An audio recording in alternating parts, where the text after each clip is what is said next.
오늘 우리에게 주신 하나님 말씀은 고린도전서 3장 18절에서 23절까지 말씀입니다. 함께 봉독하시겠습니다. 아무도 자신을 속이지 말라. 너희 중에 누구든지 이 세상에서 지혜 있는 줄로 생각하거든 어리석은 자가 되라. 그리하여야 지혜로운 자가 되리라. 이 세상 지혜는 하나님께 어리석은 것이니 기록된 바 하나님은 지혜 있는 자들로 하여금 자기 꾀에 빠지게 하시는 이라 하였고 또 주께서 지혜 있는 자들의 생각을 헛것으로 아신다 하셨느니라. 그런즉 누구든지 사람을 자랑하지 말라. 만물이 다 너희 것임이라. 바울이나 아볼로나 계배나 세계나 생명이나 사망이나 지금 것이나 장래 것이나 다 너희 것이요 너희는 그리스도의 것이요 그리스도는 하나님의 것이니라. 아멘. 오늘 이 말씀을 통해서 우리가 하나님의 지혜를 붙들라 라는 제목으로 같이 은혜를 나누고자 합니다. 이 세상 지혜의 특징이 있습니다. 이 세상 지혜의 특징은 자랑입니다. 그래서 할 수만 있으면 자기 자신을 나타내 보이려고 합니다. 또 하나는 뭐냐? 이 세상의 특징은 분리입니다. 너와 나는 다르다. 그래서 자꾸 분리시킵니다. 또 어떤 사람은 달아서 다르다고 해서 산속에 들어가가지고 아예 세상과 또 담쌓는 사람도 있습니다. 근데 하나님께서는요, 바로 우리에게 말씀 하나님의 지혜는 겉으로 드러내 보이는 자랑이 아니라 내 내면의 변화입니다. 속사람의 변화예요. 그래서 겉사람은 후피하나 속사람은 날마다 새롭도다. 그래서 그리스도와 예수 안에서 새로운 피조물 된 우리는 내 속사람이 먼저 변하고 이 속사람에 의해서 내 혼과 또 내 육이 이렇게 그 속사람과 일치돼서 하나님의 사람으로 온전하게 이루는 것입니다. 다르죠? 또 이 하나님의 지혜는 세상은 자꾸 이렇게 나누는데 하나님은 나누는 게 아니라 구별되게 살아갑니다. 그것이 여러분 특징인데 우리 간단하게 같이 나눠보기로 합니다. 그래서 하나님의 지혜를 붙들고 사는 사람들은요, 세상의 자랑이 아니라 내 존재 자체, 내 속사람의 변화로 여러분 살아갑니다. 그래서 오늘 본문도 보면 21절 한번 읽어보겠습니다. 시작. 그런즉 누구든지 사람을 자랑하지 말라. 만물이 다 너희 것임이라.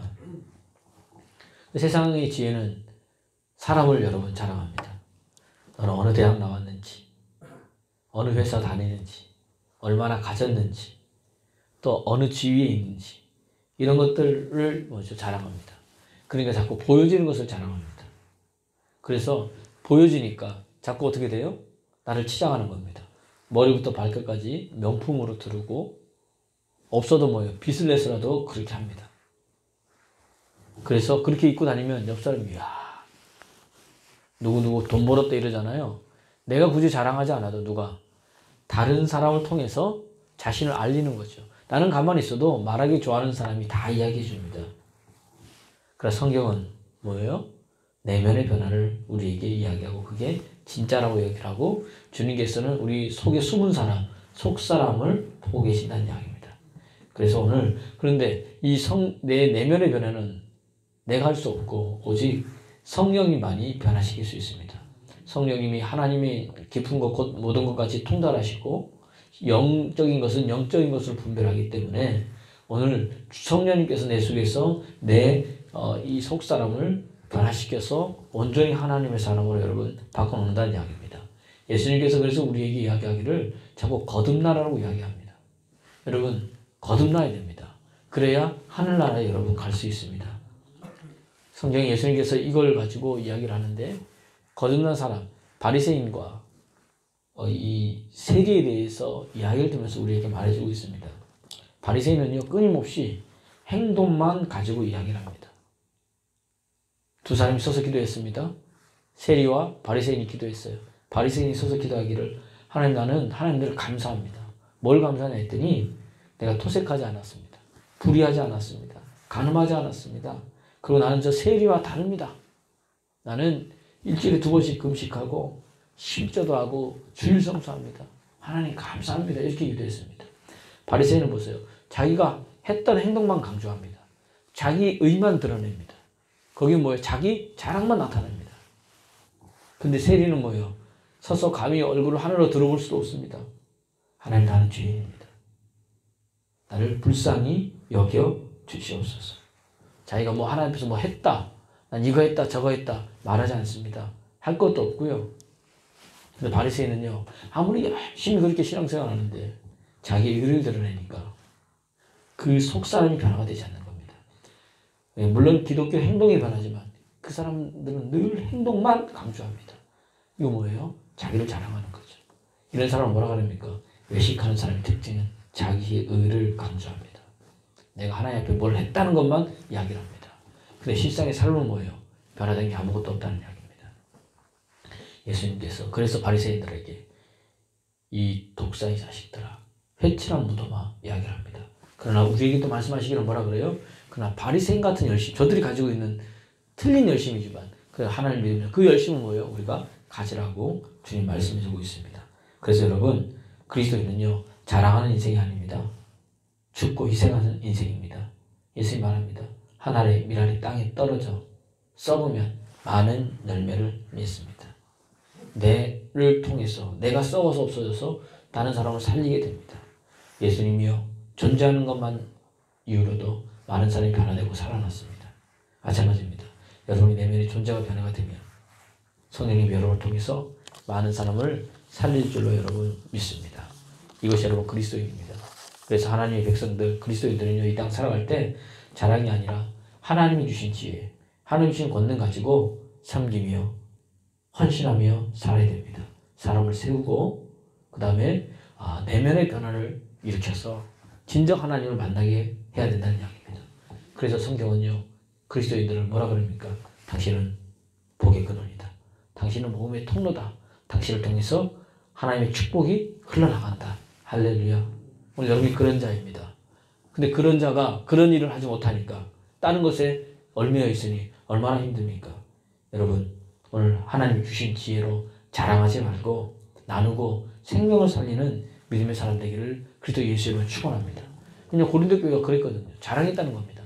너는 개박파냐? 너는 뭐 오늘 본문에도 그랬지 않냐? 아볼로파냐? 너는 뭐 바울파냐? 너는 그리스도파냐? 파당을 나눠가지고 좀 고린도전서 읽어보면 계속해서 그런 거다 분란이 일어납니다. 그리고 나는 이거 됐고 이거 됐고 이렇게 얘기를 합니다. 영적 어린아이들의 특징이라는 얘기예요. 자기 거 자랑하잖아요. 어린아이들 보십시오. 자기 거 자랑합니다. 자기 물건 갖고 오면 어떻게 됩니까? 그거 자랑하고 절대 만지지 못하게 합니다. 우리 집에 놀러 가자 그래 놓고요, 절대 만지지 못하게 합니다. 이것도 내 거고 저것도 내 거고. 왜 놀러 오라 그랬는지 모르겠습니다. 영적 어린아이들의 특징입니다. 여러분, 믿음으로 성숙하면요, 이것들에 나눠줍니다. 베풀어줍니다. 세워줍니다. 생명을 살리는 사람이 됩니다. 오늘 우리가 이게 바로 하나님의 지혜입니다. 그리고 자랑이 아니라 여러분, 나를 십자가 앞에 죽이고 생명을 살리는 내 속사람이 변화된 것을 통해서 다른 사람을 그리스도 이름으로 변화시키는 믿음의 사람 되기를 그리스도 예수 이름으로 축원합니다. 두 번째는 뭐냐? 세상은요, 분리가 지혜라고 이야기합니다. 너와 나는 다르다. 그래서 자꾸 나눠놓습니다. 그런데 하나님은요, 좀 다른 의미입니다. 삶 속에서 뭐요? 구별되어 살아가는 게 지혜라고 이야기합니다. 그래서 세상은 자랑이 아니면 자꾸 분리시키는 거죠. 그 그룹을 분리시킵니다.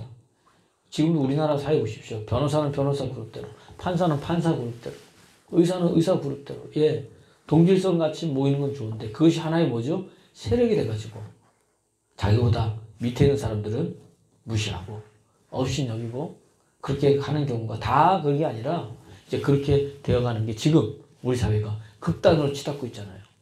자꾸 그룹 만들죠. 보수냐, 진보냐, 좌익이냐, 우익이냐 이렇게 하면서 금수저다, 흑수저다. 저 여러분 사태는 그런 얘기가 잘 없었는데 어느 순간부터 뭐죠? 그런 게 막 나타오면서 우리의 삶을 힘들게 한다는 이야기입니다. 그래서 여러분 보세요. 우리가 읽지 않았지만 고린도전서 3장 16절 17절 한번 읽어보겠습니다. 시작. 너희는 너희가 하나님의 성전인 것과 하나님의 성령이 너희 안에 계시는 것을 알지 못하느냐. 누구든지 하나님의 성전을 더럽히면 하나님이 그 사람을 멸하시리라. 하나님의 성전은 거룩하니 너희도 그러하니라. 저와 여러분이 하나님의 성전이니까 우리 보고 뭐라는 거예요? 거룩하라고 이야기를 합니다. 그런데 우리 힘으로 거룩할 수 없으니까 하나님은 우리를 거룩하게 하시는 하나님입니다. 뭘 통해서요? 예수 그리스도의 십자가 보여요. 구약에 그게 바로 뭐로? 예배를 통해서 만듭니다. 그래서 거룩하게 어떻게 예배를 통해서 구별되게 만든다는 이야기입니다. 내가 속사람이 변화가 되니까 구별된 겁니다. 구별된 사람들은요, 세상 사람들과 함께 살아갑니다. 그들 속에 들어갑니다. 그리고 함께 어울립니다. 그리고 빛과 소금의 삶을 살아갑니다. 이것이 여러분 하나님의 지혜입니다.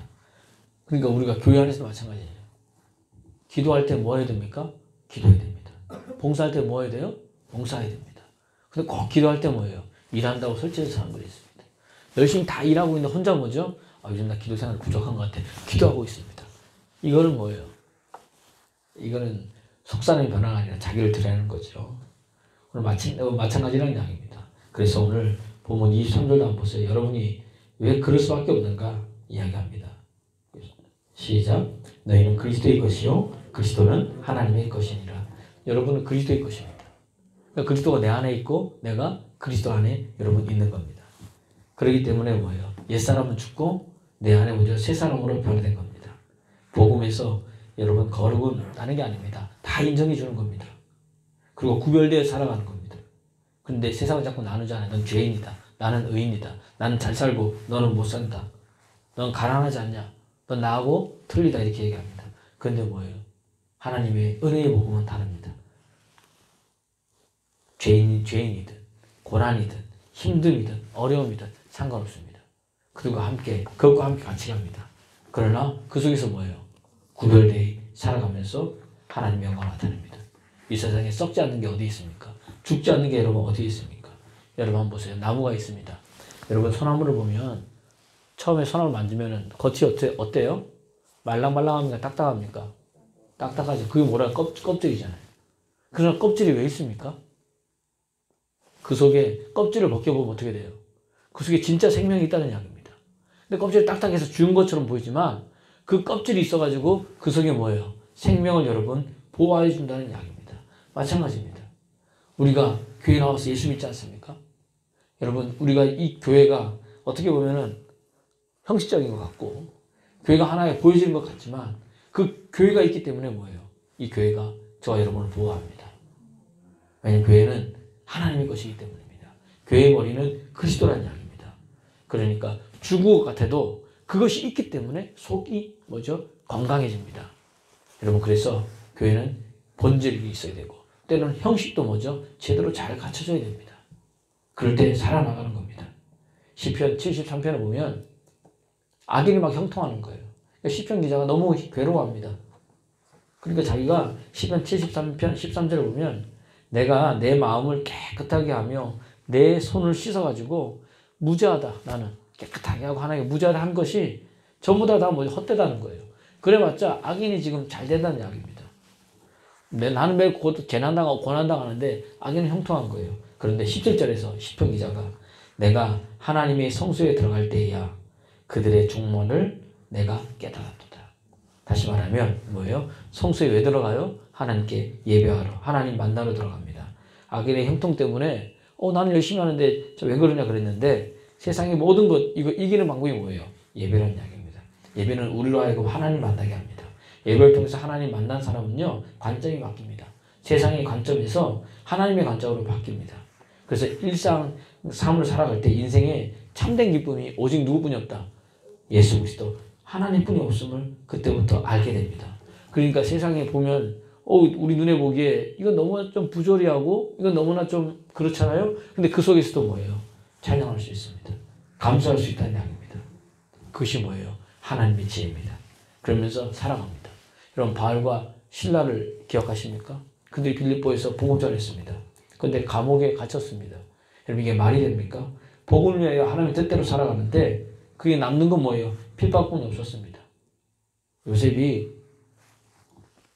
보디발 장군의 아내의 유혹을 이겼습니다. 얼마나 칭찬받을 만한 일입니까? 그것 때문에 어떻게 갑니까? 감옥에 됩니다. 근데 바울과 실라가 그럼에도 불구하고 하나님을 찬양했습니다. 하나님을 높였습니다. 그랬더니 뭐예요? 옥문이 열렸습니다. 만약에 그게 없었다면 옥물이 열리는 기적은 그들의 인생 속에서 일어나지 않았을 겁니다. 마찬가지로 요셉도 마찬가지인 이야기입니다. 그가 감옥에 갇혔습니다. 그러나 거기서 그가 훈련되고 연단될 때 마침내 뭐예요? 바로왕 앞에 서고 애굽의 총리가 되었습니다. 만약에 보디발 장군의 아내의 유혹을 이기지 못하고 감옥에 들어가지 않았다면 그 인생이 어떻게 변할지 아무도 모른다는 이야기입니다. 그래서 여러분 그가 총리가 되어서 하나님을 드높이고 하나님의 지혜를 가지고 찬송하며 승리하러 살아가는 삶을 살았습니다. 여러분 이게 그리스도인의 삶입니다. 여러분 속에 속산을 변하는 하나님의 말씀만 가능합니다. 그 말씀 가지고 여러분 세상으로 가는 겁니다. 오늘 직장으로 가는 겁니다. 사람 만나러 가는 겁니다. 그 속에서 뭐예요? 그들이 도무지 이해할 수 없는 삶을 살아가는 겁니다. 저런 상황 속에서 그리스도의 사랑을 나타내고 저런 상황 속에서도 뭐죠? 믿음 가지고 이기고 나가는 겁니다. 원수를 사랑하는 겁니다. 그게 바로 기적의 삶입니다. 여러분 신앙 믿음이 뭐냐 다른 게 아닙니다. 오늘 하나님의 지혜로 살아가는 겁니다. 오늘 여러분의 일상의 삶 속에서 구별된 삶을 사십시오. 그리고 그리스도만 자랑하십시오. 그럴 때에 여러분을 통해서 일하시는 하나님을 보게 될 줄로 믿습니다. 그런 믿음의 사람 되기를 그리스도 예수님으로 축원합니다.